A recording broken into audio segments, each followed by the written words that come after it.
When shadows fall and spirits howl, zombies stalk and madmen prowl, monsters lurk and victims shiver. Thrills and chills they will deliver. Arise from your graves and get in the mood. It's time to join the Spooky Dudes.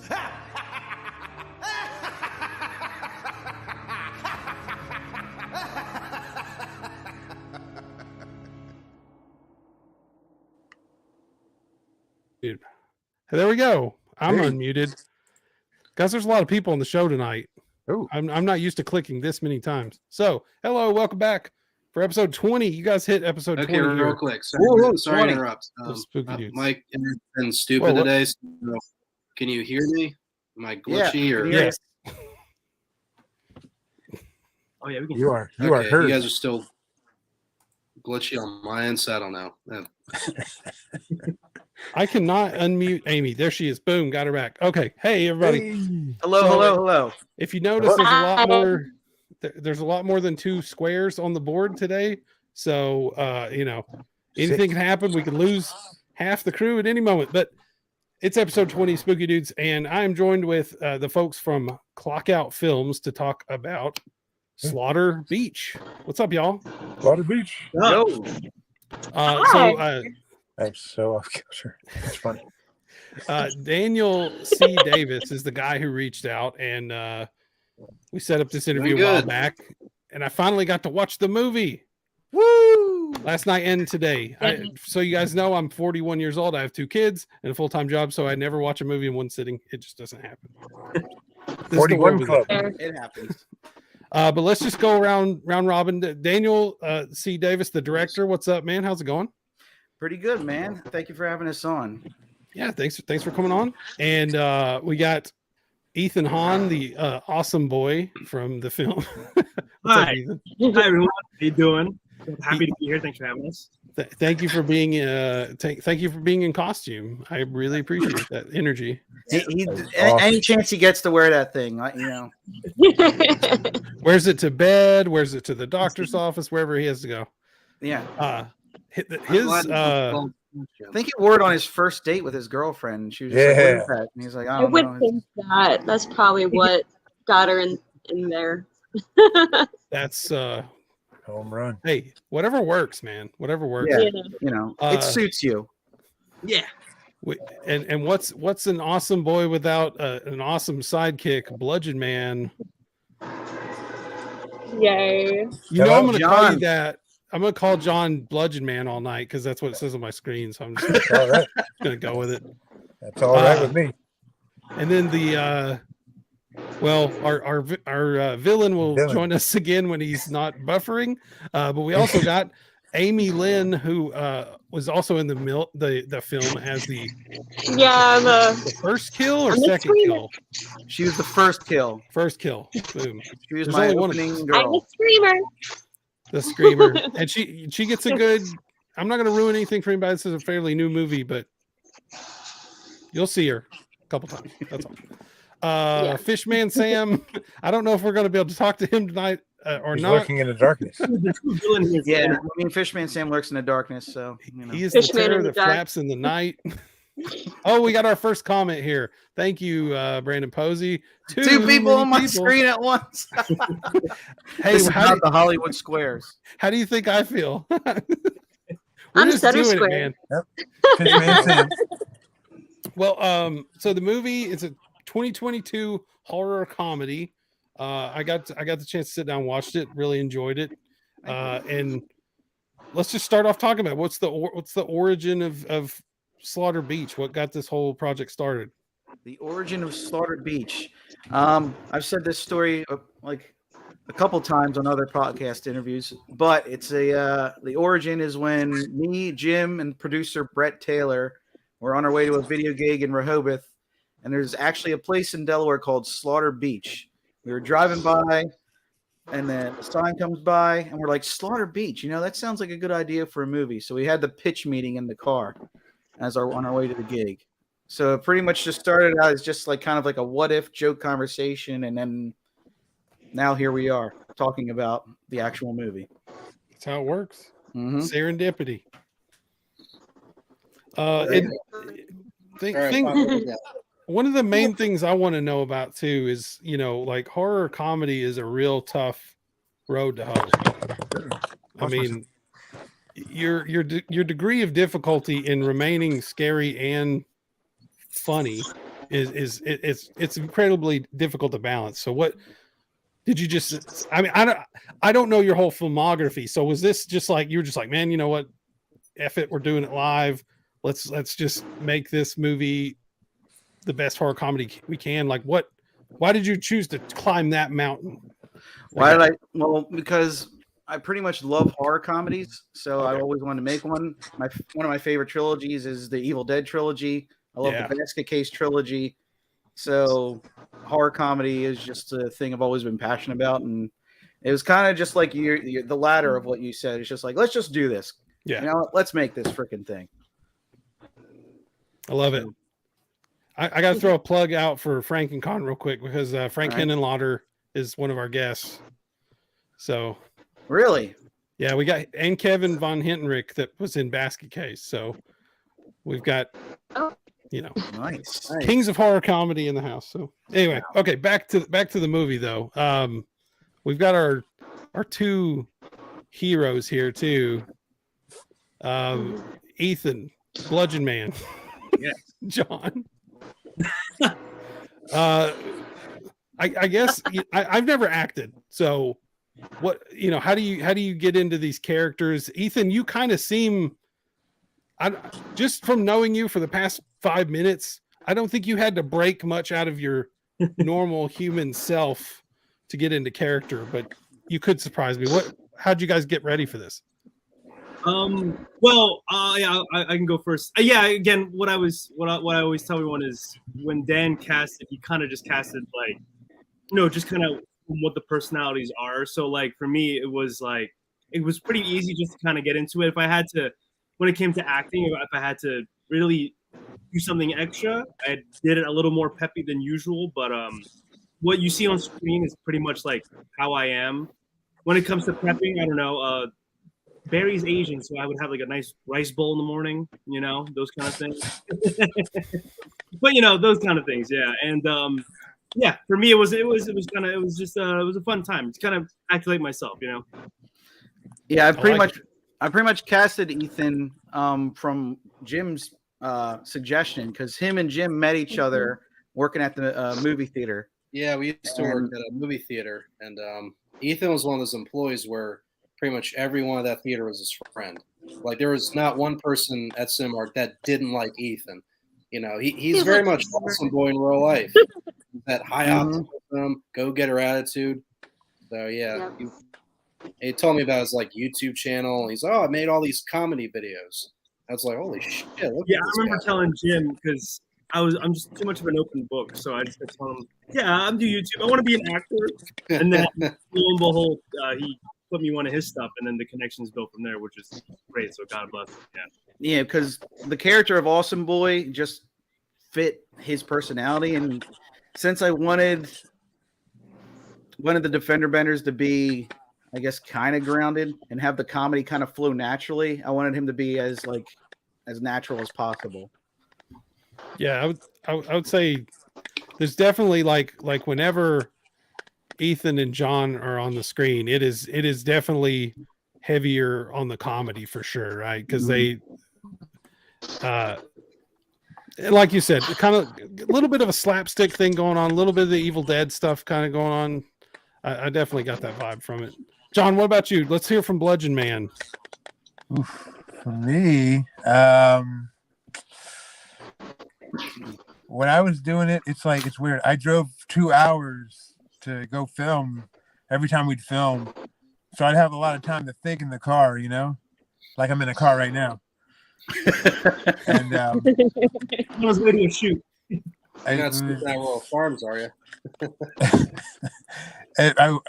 I usually sleep in a Royal Farms parking lot right after we were done shooting. But for me, I just kind of a lot of that is just me kind of being myself, I feel.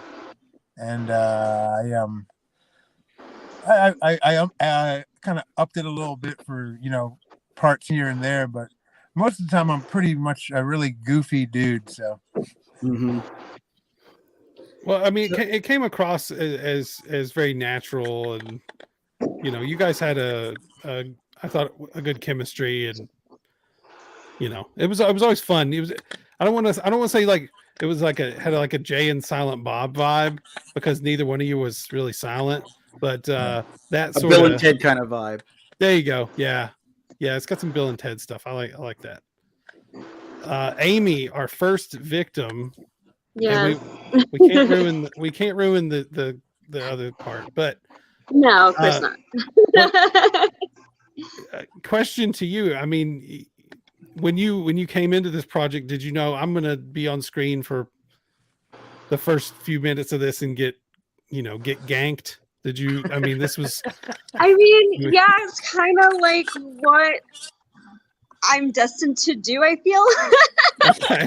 Okay. I've been working with these guys for over like, oh my gosh, like 8 years now. These guys are like my best friends, and like the first time I worked with them was like a little film called Scarecrow's Curse, which was like their first one. And ever since then, it was like kismet, like, working with this crew, and just like all the laughs, like just behind like the scene, which is awesome. But yeah, I feel like I am destined to die in this team and do all like the bloody gushy things, kind of like Jamie Lee Curtis, if you will, which is my main inspiration. Really. That's big shoes. Yeah. That's big shoes to fill. I mean, she actually did win an online award for her good screams in the movie. So. Oh, awesome! She won Best Scream Queen for the Thrills and Chills Awards. Oh, that's awesome! So it's something. Well, you died great. I loved it. It was wonderful. Thank you. And you couldn't have died without the bad guy. Well, I mean, you could have died without the bad guy, but he's here too. Fishman Sam. Fishman Sam. So, what's it like to be the big bad guy in the movie? How do you get ready for that? Because you're also like, every time you spoke, it's comedic, right? But you also have to do these very heinous things to these people, who none of them seemed like bad people. I didn't really want any of them to get killed. No, definitely. And unlike Ethan and John, who basically part of them was part of their character, I'm clearly nothing like Sam, because I'm not a murderer or anything. But you do have some kind of boat thing behind you, like a wheel. Yeah. Oh, that's like his like little love shrine. That's actually the prop from the movie that was in the show. Oh, that was okay, perfect. That was my original job on the movie. Ironically, was making props like that. Awesome Boys AD logo I designed and all that stuff. So, ironically, and then when I was cast, it was the first like big acting thing I ever did, so I was really nervous. But I just had fun with it, and it was inspired from various movie villains like Danny DeVito's Penguin, King Hatter's Jason, Quint from Jaws, Judge Alvin. Yeah, Judge Alvin from Nothing But Trouble. So the guys who added some quirky zaniness, but also could be really creepy and sinister. Ferocious was the word that Dan used on me all the time, was be more ferocious, Jim. So yeah, I just have fun with it, because like Quint from Jaws is like the main inspiration for the Fishman Sam character. So talking like a sea shanty type of fisherman voice. Yeah, it was a lot of fun. Yeah. And plus, like Amy did my makeup, and we'd have fake blood sprayed on me, and most actors I asked would be grossed out by that, or using the real fish guts, but it didn't bother me. I used it as a mask, if you will. Like I just, I was like, yeah, just play with it, have fun. Mm-hmm. And the inspiration for Fishman Sam just comes from like a whole like hodgepodge of other like characters. A lot of people think it's And I know what you did last summer. We got that comparison a lot, but it was just kind of like a coincidence that it's a fisherman killer. Yeah. Actually, like one of the inspirations is I'm a big Pee Wee fan, so it's technically taking Captain Carl and turning him into like a vicious killer.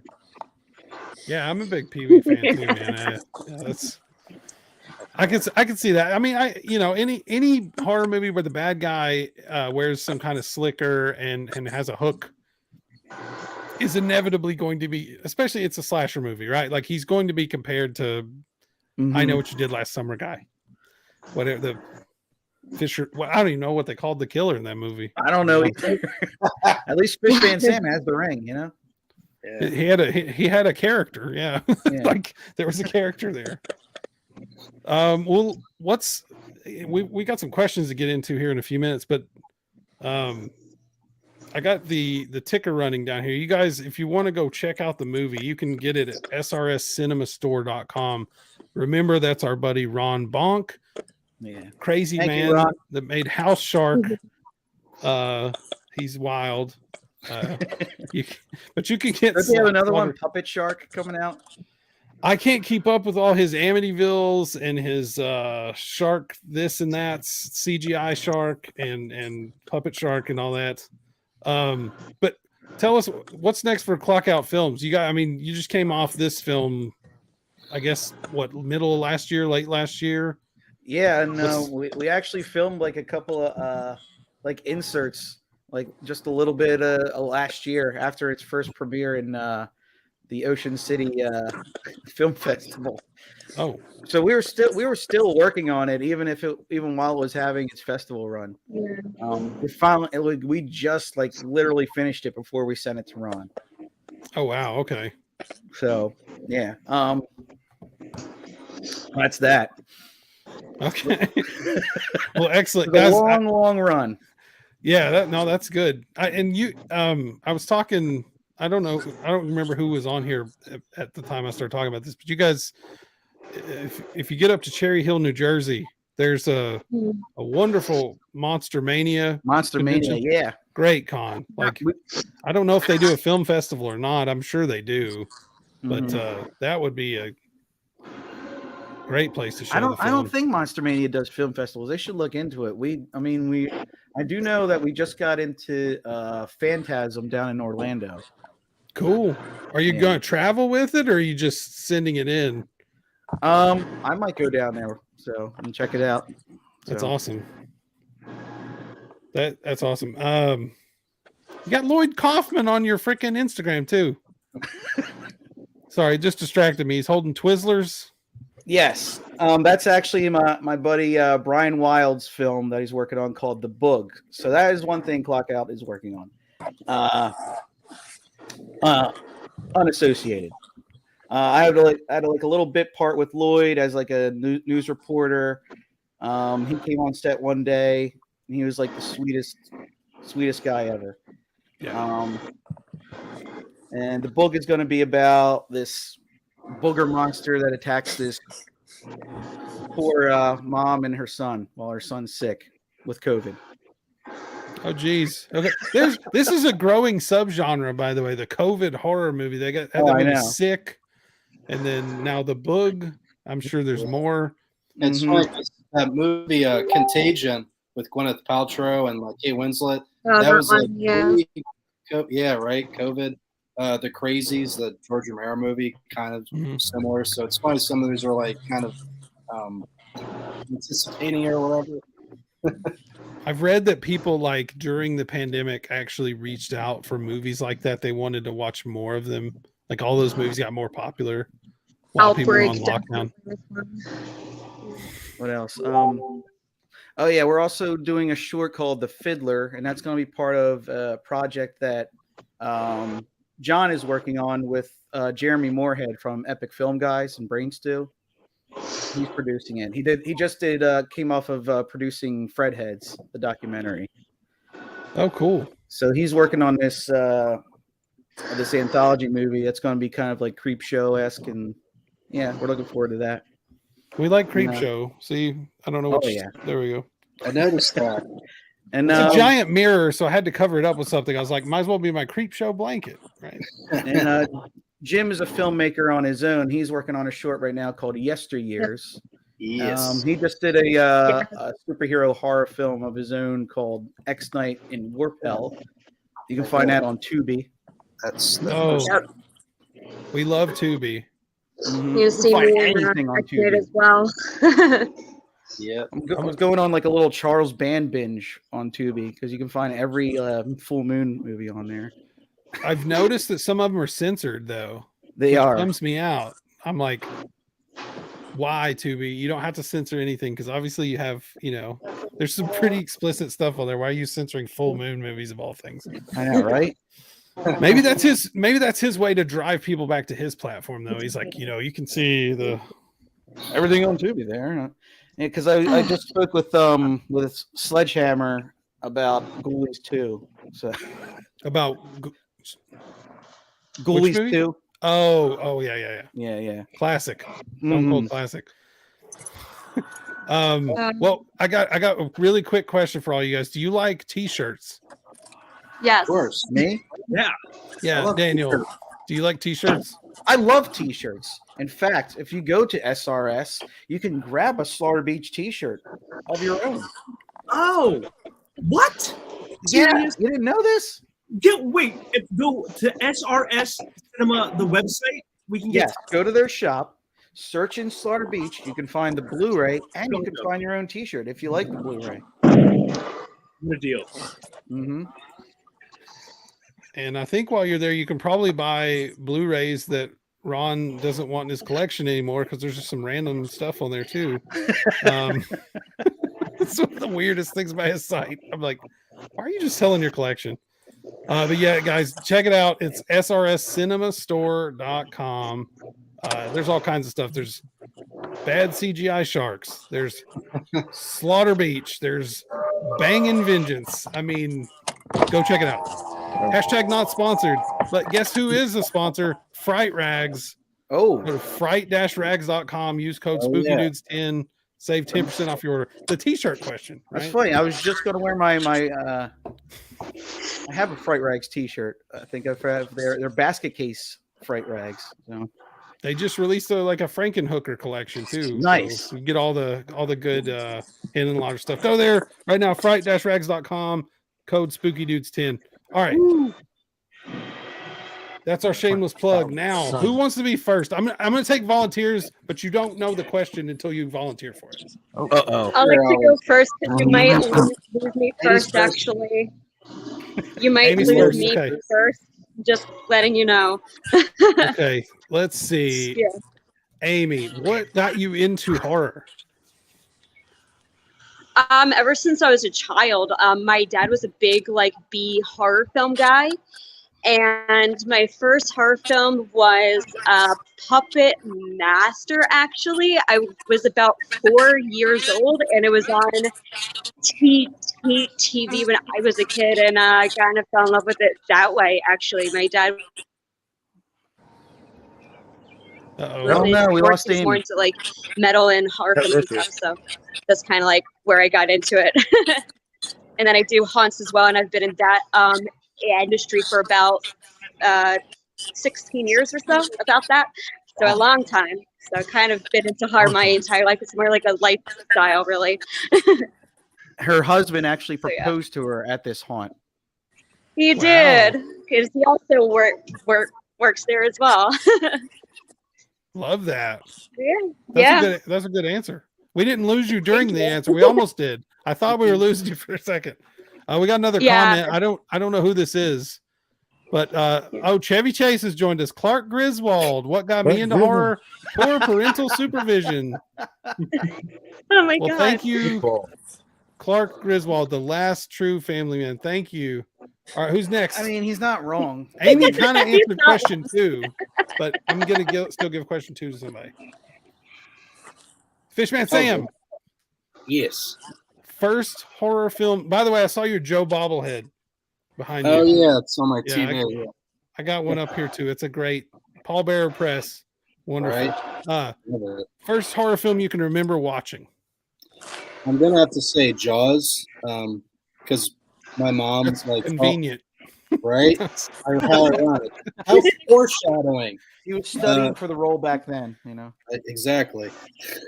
Because my mom, she was 9 when it came out in theaters, so she has fond memories of seeing it. And so fast forward years later, she sees it's playing on TV, and she's like, "Oh, we're gonna watch this. This is a great movie." And so it was like a passing of the torch kind of thing. And then after that, she rented Lugosi's Dracula on VHS, which had the Philip Glass score added. So those two I saw around the same year, I'd say. So a tie, I guess. You know what's crazy? Like Amy said, Puppet Master. I think that's been the most common answer on the show. Puppet Master. For some reason, it's like maybe it's like just innocent enough with the title. Clark's back on TV, so I don't That's know. pretty funny. Clark Griswold says, I would be kind of depressed if Jaws was the first, because how do you top that? Well, Jaws 2. No, I'm just kidding. Jaws 3D is the right answer there, Clark. Yep. SeaWorld. I mean, that is kind of like starting off with like the tippy top high bar. It's real good. Yeah, I know that's tough. I mean, I think the closest contender will probably be The Exorcist. I can't argue with it. No. But you know what I can do is ask the next question. Who's number 3? Electric Boogaloo. I'll take 3. All right, Ethan. Here we go. All right. I think this is the first time I've had to ask this question, or maybe the second. I think it came organically last episode. All right. What's a film you didn't like to watch you didn't like the first time you watched it, but upon further viewings you started to enjoy it? Ooh. That's a good question. I'm gonna put this up just so the audience can see it. The Last Jedi. Electric No. Funny guy. That's 22. That I didn't like the first time, but the more I watched it, oh my gosh! Clark, I love the Blair Witch Project the first time I watched that. Hang on, let me think here. I think Blair Witch has had diminishing returns for me, and I've actually enjoyed it less. Really? Viewings. Yeah. The first time I watched it, like I was a kid, and my parents rented it, and like that was like during the hype when that genre was new, so we all thought it was real. So it had more of like an effect. Whoa. Give an answer. I mean, I feel like there's several at the top of my head, but Dan saying something Star Wars popped in my head about Star Wars movies. I'm a big sci-fi superhero movie guy. The Han Solo movie. Originally, I was like kind of about it. Oh. And the more I watched it, I learned this is just a fun Star Wars film. And I kept watching over and over, and me and my dad were enjoying much everywhere.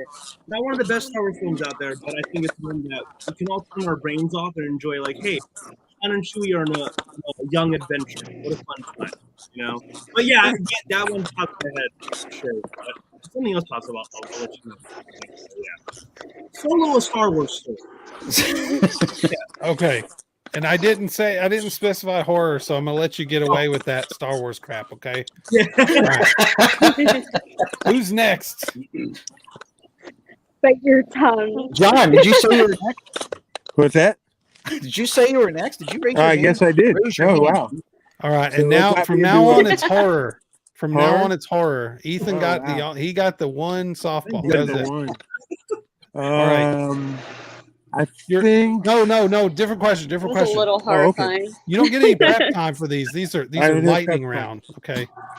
Favorite subgenre of horror. Subgenre. Oh no. And it can't be slasher. Subgenre. John was in actually another slasher movie called Easter Sunday. It was. Is it the first thing I did?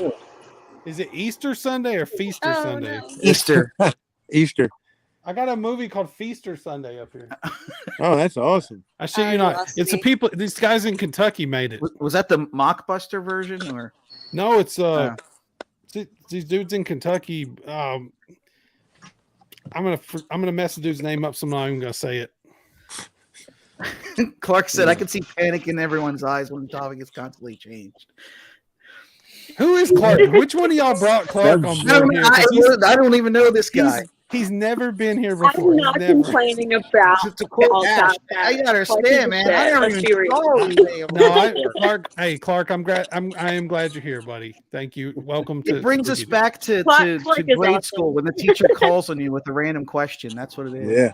Oh, it does. Subgenre. Oof. Well, I do this, Clark. I do this every week. So come back.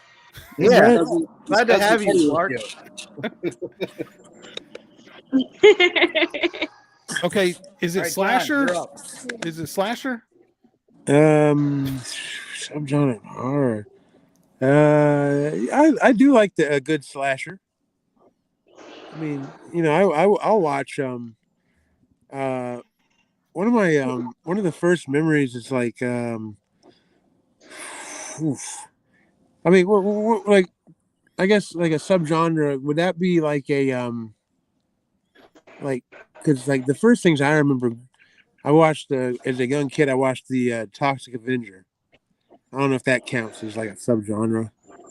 Trauma is a subgenre unto itself. I think there's a okay, because I remember Trauma's- seeing that in the 90s when I was a kid on USA. and that could almost, that one could be either, it could be. I kid about the trauma thing, but really their movies do have a particular vibe. But that one you could go with. It's sort of a superhero mixed with horror, or you could just go with like it's a kind of gross out. Yeah, it's pretty gross, right? It has its moments. It's goopy. It's goopy. Oh yeah. Like a creature. I'll never forget some of the scenes I saw in that back in the day. Oh yeah. Fishman Sam has not answered yet, has he? Uh-oh. Or did I get you already? I think you did. You did Jaws. Oh, you were the first horror okay, film. So we've went around the block. Who's next? I guess me. Damn. Okay, Daniel. Least favorite subgenre of horror. Uh-oh. Least favorite. There's a very common answer to this one. I'm not gonna say it till after you say that. Oh man, damn. Okay. Least favorite. I don't know. I kind of like them all. I just favor some over the others. I don't really have a least favorite. I have a least. I guess I have a least favorite era. Ooh. Okay, we can go for that. For some reason, like a lot of the modern stuff, I think is like a lot really polished. I kind of like my horror like raw and kind of gritty. It's fair. So I always tend to like go to like the 80s, 70s, and beyond that. Okay, I'll let it slide, but not to say that like a lot of new stuff isn't good. I thought Evil Dead Rise was awesome. Okay, I haven't seen it yet. I also Yeah, never go to the theater. That's a really tough question. It looks stunning. It just I don't looks think I have a least favorite genre. I just have kind of like least favorite like movies and stuff.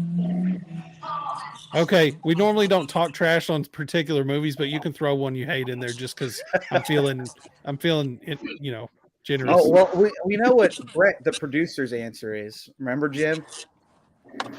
Least favorite horror movie of his, where he got so pissed at him in the movie theater. Oh, the Invisible Man remake. The Invisible Man. Yeah, the Lee Wanell one. Yeah, it came out in 2019. He has the worst taste in films, though. I'm just saying. Brett is all about Jalo and nothing else. He was so shit-faced drunk.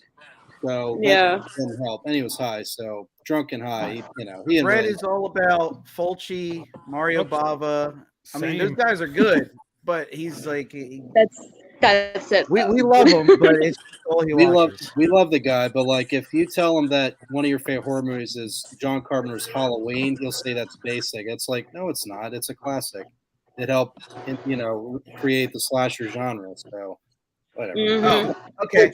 Least Anyway. least favorite horror movie: Exorcist 2. Hey. Okay. Okay. There you go. Because Exorcist 1 is one of my favorite, like top 10 movies of all time. Sure. And I thought, why is that the direction you go for a follow-up? My least favorite horror movie would be the Babadook. The Babadook. Oh God, I love the that Babadook. kid. Sorry, I man. never saw it. Never saw it. All right, Hold so on. the core. Clark Griswold, was Spooky about to diss on found footage? No, I was not. I love found footage, but What is the common answer? a slasher. Wow. Yeah, Really? it's crazy how many people come out here and like, I don't really like slasher movies. They're like, Friday the 13th, fine, but after you've seen like the 50th version of the big guy walking through the woods, running after girls. I it's- understand that though. Like I kind of There is respect a lot of that tropes in in a it, and way. that's pretty I much get why it. this was so much fun to make, because we could just kind of like level on those tropes. Mhm. I feel like I have to address Clark here real quick. Okay, what I was going to say about the Blair Witch Project is I saw it in the theater, right? Like one of the first weekends, and there was a kid out front screaming about, "You never see the perpetrator! You never see the perpetrator!" I was like, "What is he talking about? I'm scared!" And I went in and watched it by myself, and I was like, "Man, that was terrifying. What the hell just happened?" Oh man. But the brilliance of Blair Witch, I think, is the marketing more so than the actual movie. I mean, the movie's Right. good. There's nothing wrong with the movie, but You had to be there for it. I think it was one of those things. it was an experience, right? It wasn't necessarily like this is just like mind-blowing cinema. It was like the whole vibe of it, man.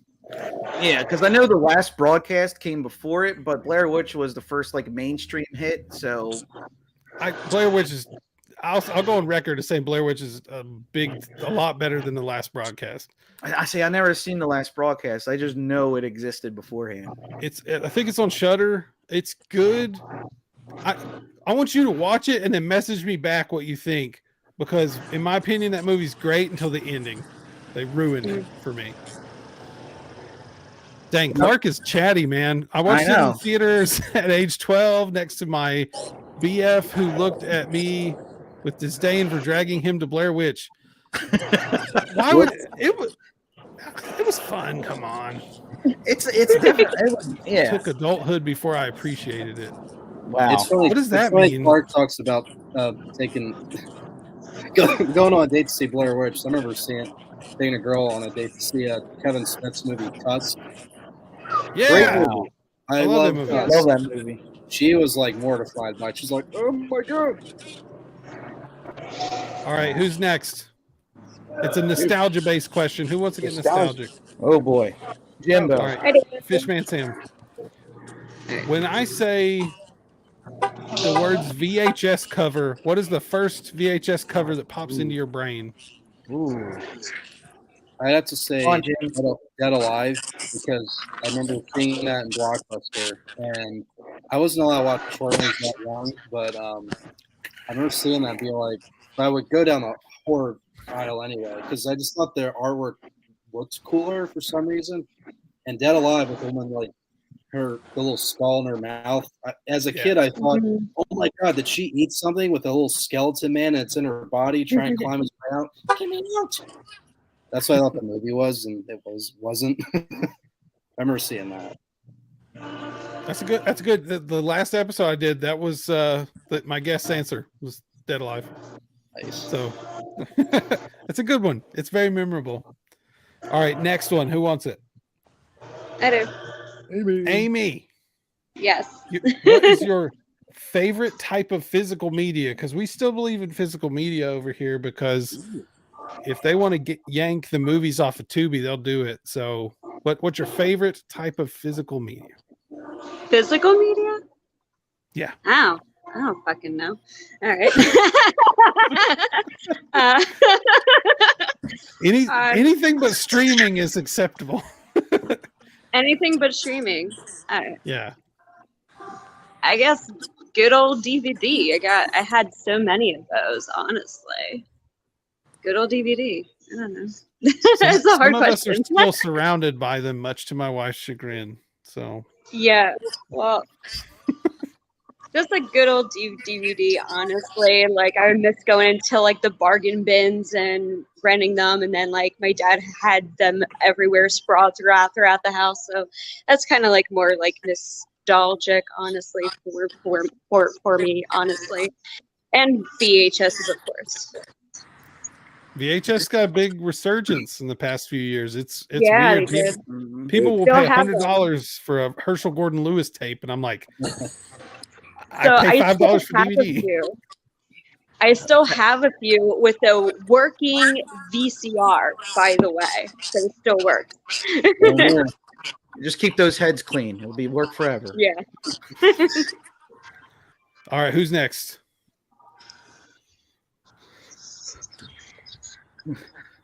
I'll go. Oh no, wait. Oh, okay. We'll both. I wasn't of you- gonna go both of 'cause you I can just do Both it. of us. Well, I love this. Because I have a feeling Ethan is not gonna have an answer for this one. Ethan, how old are you? I'm 25. You're not gonna have an answer. For this. All right, go with John. John, do you still collect and or watch movies on physical media? I haven't bought a movie on DVD in a while. I think the last thing I bought was Hot Rod. Oh, with Andy Samberg? Yeah. Wow. Classic. movie. It's a great movie. I'm sorry. I just wanted the answer. I was. Ethan, random. can you answer that one, or I? The last piece of Did we miss physical it? media. I think we can. Hang on. What was the last thing? Clark Griswold, you're in a friendly place. Bought it. We like to ourselves trust. I was given a lot of DVDs to my coworker, like 2 years, That's right. and it Hell yeah. was like in a packet. So I just had DVDs. I had a lot of DVDs recently because, again, in this house it's all streaming now. And if your dad got rid of all the VHSs, which was unfortunate, which we couldn't have. Wait, I still think I do have VHS. I have a Ghostbusters one in my room. Yeah. There we go. All I right, don't who's know next? anything about that movie. Oh, next one's controversial. Who wants it? Ooh. Come on, Dan. Ooh. Come on, man. Take it. Take it. Okay, for Daniel, how do you feel about the recent trends in AI generated art? Oh. AI generated art. Uh-oh. I hate it. I just made a slasher movie with practical effects. How do you think I feel about AI art? Yeah. But no, the serious answer, I think AI art, like a lot of like the new gadgets and everything and who's it's and what's its door kind of stuff. I think it might ruin the artistry of, the individual. It's Yeah. going to get to a spot where people are going to rely on it too much, and it's going to put some people out of work. So I think it should kind of go away. So, do you No more think that? creativity. It kills creativity because you're just asking the computer to draw you something instead of asking a person who's actually going to put their heart and soul into it. Pieces of art have more of a substance when it's made by a human being. That's why it's art. When it's made by a computer, it's a dictation. Sure, I agree with that. Now, do you think that is because it's going to like just replace art, or do you think it's going to like de-skill the artists because they're no longer in as much demand to paint or sculpt or what have you? I think a little bit of both. I mean, try and look back at Drew Struzan. Like, what if we never got all those Drew Struzan posters, and someone just went online and just typed in their film to an AI coder? We would have never had all that beautiful artwork that man made. Just like Raiders of the Lost Ark, right there. Yeah. There you go. I couldn't resist. So there's my take on that. What do you Okay. think? John Devlin, if you're watching this, and I know you will at some point, comment below. Uh-oh. No, he's a filmmaker friend who actually he makes AI art and films with practical effects. So he made a film for us for the first FrankenCon called Erecting a Monster. Mm-hmm. You can just imagine what it's about by the title. He's making the sequel for Bride of Frankencon. But yeah, he's always got some interesting takes on it. I view it as a tool, and I think any tool can be used for like good or evil, or I think there needs to be parameters around it. But Right. some of this stuff I is see it harmless, getting out. I see it getting out of hand at some. It could for sure. Well, like the kids typing up chat GPT for their homework and stuff. You're not going to learn anything from that, right? So your comment about de-skilling people, I 100% agree with. Yeah, but the people who want to be skilled in these things, they're going to continue pressing forward, I think. Yeah, I'm not trying to take it. I'm not trying to take anything away from your buddy. I'm just. Oh no. I'm pretty sure it's a cost-efficient tool if you want to like try and get something done quickly. Sure, it yeah, for sure. But as a whole, I think it's going to turn into something that we don't want. It's Skynet, bro. It's Skynet. Yeah. Okay. Who wants the next controversial question? My phone's about to die. The controversy already. Plug it in. I'll do it. All right, Fishman Sam. All right. Now I think this is the most controversial question. What are your thoughts about canceling a movie or some kind of film project or TV show or something because of the behavior of those who made it? I'm thinking about Weinstein's. I'm thinking about Victor Salva that made Jeepers Creepers, people like that. Well, no, that's a great question, and one of my top 5 favorite movies of all time, it's actually my second favorite, is David Fincher's Heaven.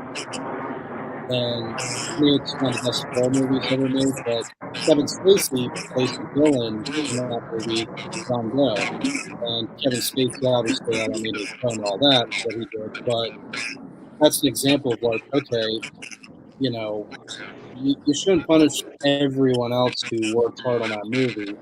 And, it's an art form, like it's a piece of art. Everyone who made the movie, like nothing bad happened on the movie where like someone got killed or something like that. It's an art form, like a painting, a book, a song. So if someone involved in the movie does something heinous, you shouldn't punish everyone else who worked on it. What are you saying? What are you saying, Jim? Like because it's a collaborative effort, one person can't be like at fault. Is that what you're saying? Yeah. Everybody can't suffer just because one person messed up. Yeah, exactly.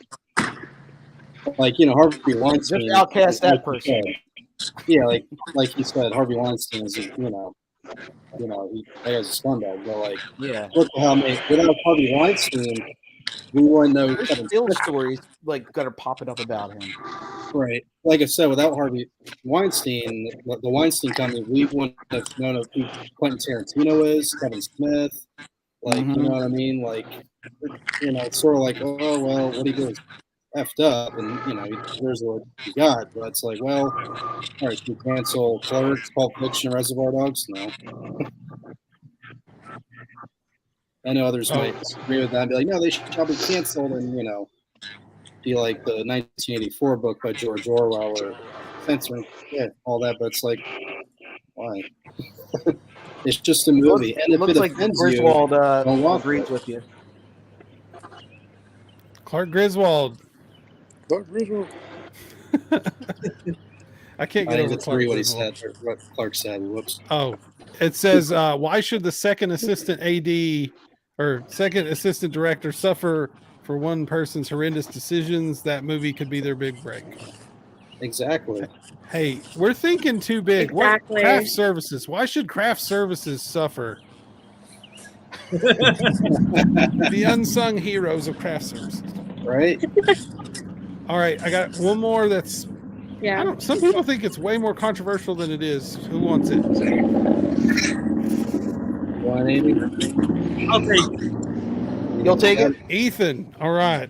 Jump in the fire. I like it. Okay. Jump in the fire. What are your thoughts on bootlegging out of print titles? Bootlegging.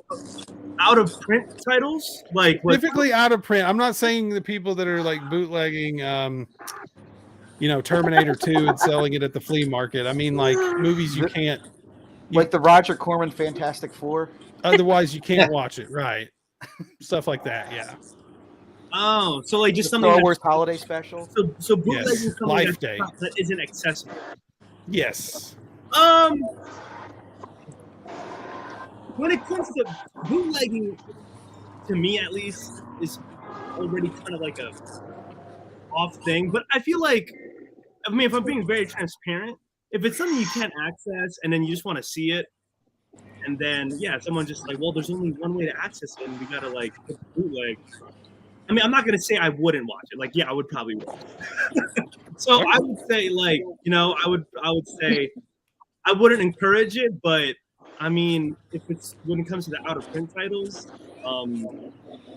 it is what it is. If it's something you want to see, gotta go see it.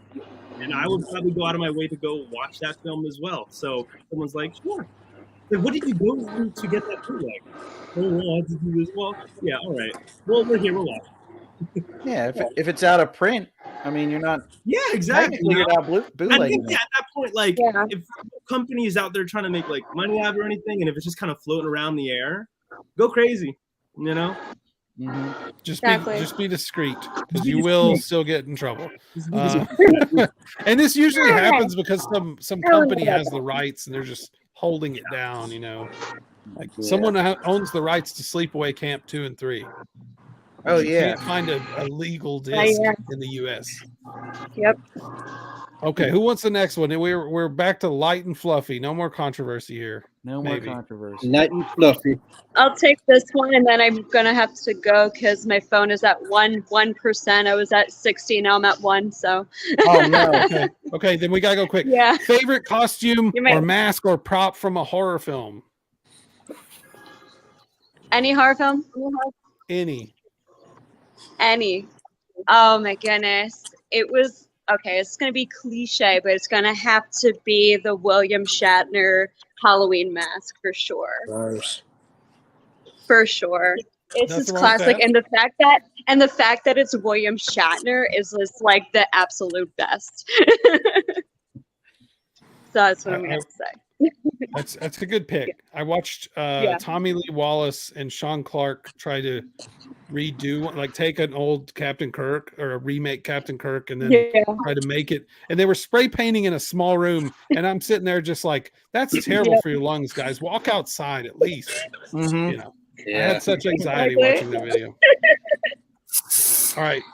Bludgeon Man. It's just We classic. gotta get you back in here. All right. 3 films that every horror fan should see. And they have to be horror, no Hot Rod or Star Wars or any of this. Uh-oh. Oh, okay. Horror. No Super Mario Brothers. None of that. No Super Mario Brothers. Hey. Would Poltergeist be one of those? Poltergeist is a horror movie? Sure, it's scary. Yeah, that's one of my favorite. I had this thing where like I'd want to watch the movie and like I'd think about it and I'd turn on a TV and it would be on. It was weird. Pretty weird. I feel like I'm out of camera here. So Poltergeist. It's a good one. Or What else? The Omen really freaked me out.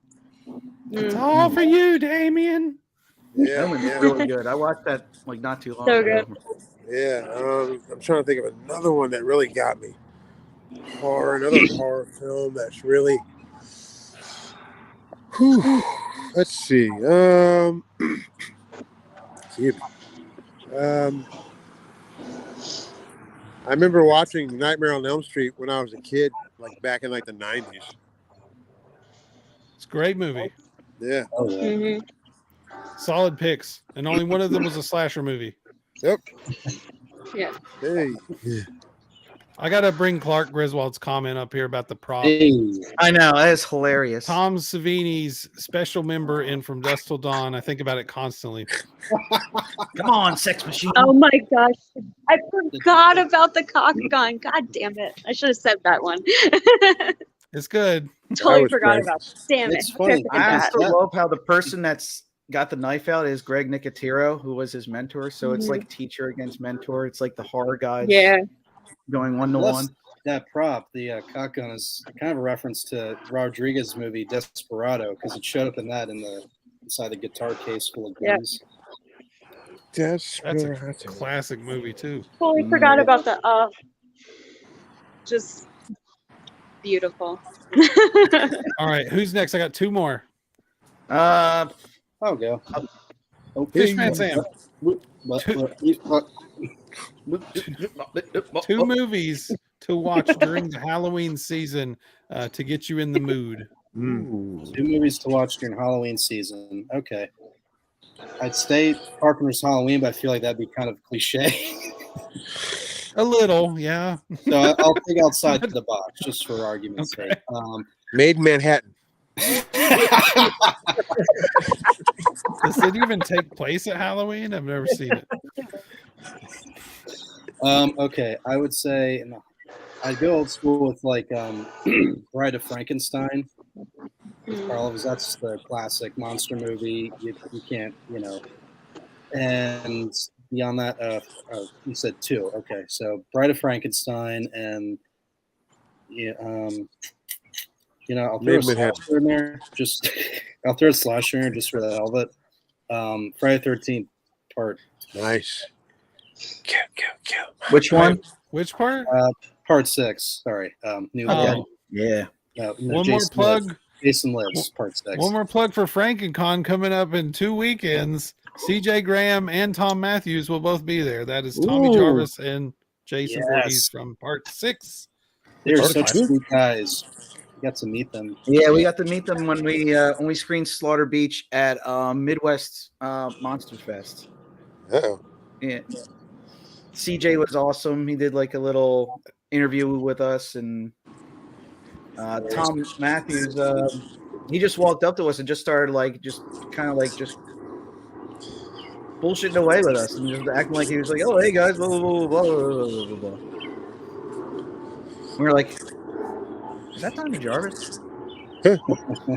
Is Clark throwing shade at Tommy Jarvis here? What's Tommy Jarvis is one of horror's most overrated. What? Clark, you're drunk. Go home. Okay, last one. I'm just going to put this one on Daniel. Okay. Daniel saw what? And everybody can kind of pitch in on this too if you want. But what's just like a single piece of advice you want to give to somebody who's trying to find their way in the horror genre? Either in your case, like a filmmaker, in everybody else's case, like an actor. What do you want to tell? The one thing people walk away with from here that's like inspirational. What is that? Okay. Well, I'm the worst person to ask because I'm still trying to find my way myself. So I'm going to get a lot of people in trouble with any advice. But I would say the number one thing, and stick with your friends. Have good friends by your side if you want to make a film. Because if you get if you're trying to get like an actor, like a paid actor offline, you might run into some issues with them. There might be a prima donna, any kind of issues of scheduling can occur. But if you have like your friends by your side, you're like, oh yeah, sure, man. Oh, I can't make that day. Can I do this day? It's a lot more flexible if you keep things interlocked and personal. Nice. Anybody else got something to throw in on that? I would say for me, I had a friend who was doing he was doing the movie Easter Sunday, and he just thought, you should do it. And I was nervous at first, but they said, usually when somebody wants something to do, like they'll help you through it. You know what I mean? They'll get you started. They'll be like, yeah, try this, try that. And just kind of be open to but still just go out there and do it. I think that's the main thing is I think that's important because if you think about it, you're not doing it, you know what I mean? And if you just go out there and just, even if it's, doesn't go great the first time, it doesn't mean you should stop. It's just, at least you tried and you did it, Right. Right on. I mean, you can plan all day, but if you don't do anything, then what, you know, you got to have something to show for it. Yeah. Exactly. And it's hard like that why these guys are my brothers and I make movies with them. We love you. Look, don't get me, you know, tearing up here. We don't do that around here on the Spooky Dudes. Yeah, what are you doing, John? Yeah. Whew, you see that Lakers game? Yeah. Yeah, I mean, to go off with Johnson, yeah, I mean, the big thing if you want to make your own movies is to like, you want to make your own movie, whether you want to act in it, write or direct, like, I'd say like start small, like start making short films where it's 5, 10, 15 minutes, just something simple. So, you know, that's where you're on your real film school. You'll learn all the technical traits and the creative stuff. I mean, not to mention YouTube has tons of tutorials for you to watch, but when you make your first feature or your first short film, whatever it is, like, you know, don't give up, which I know sounds, you know, we've all said, but you know, like the worst thing you could do is waste everyone's time, get halfway done and you bail on the project, or you finish filming it and you scrap it or keep it on your hard drive, whatever. You know, your first movie isn't going to be perfect because it's not supposed to be. It's your stepping ground. My first one, Amy mentioned Scarecrow's Curse. It was a college senior project. There's a lot of flaws, but I had to make those flaws in order to learn from it and grow. So finish your damn movie and get the fuck out there because I want to see it. You know, we all do. So let's, as Bela Lugosi would say in Edward, all right, let's shoot this fucker. So, but yeah, just like as Jim said, like the perseverance is pretty much the key thing. Good friendship and perseverance are probably, and when you have good friends, they'll, even when you're at your lowest and you want to quit the movie, they'll be like, no, dude, we got to finish this. We got to go. Because they care about you, your mental health, and seeing you like finish your vision. There were times we thought this wasn't going to get made, and you know, and these guys talked me into finishing it a couple times. So, and we actually had to film a lot of it like during COVID. Yeah. So that was a really rough patch to try and schedule around too. I bet. But actually, in weirdly enough, COVID kind of worked in the favor because a lot of the beaches were desolate. So yeah, true. You don't always get that. So, Ethan? No. Again, just to kind of reiterate what Dan said in the beginning, I think he hit the nail right on the head. And John and Jim too. I feel like, you know, if you want getting into film or acting or, you know, on the camera, behind the camera, I think the biggest thing you can have is like the people around you. So like a good support system, and like the best thing you can do is start creating something with your friends, with your family, and because they're going to be the most supportive, you know, the biggest support system there, and it's going to make the process so much easier. Like you made a good point saying, like, you know, if you end up working with someone that you don't know as well, you don't know how they're gonna, you know, act or like what's gonna happen halfway through with filming.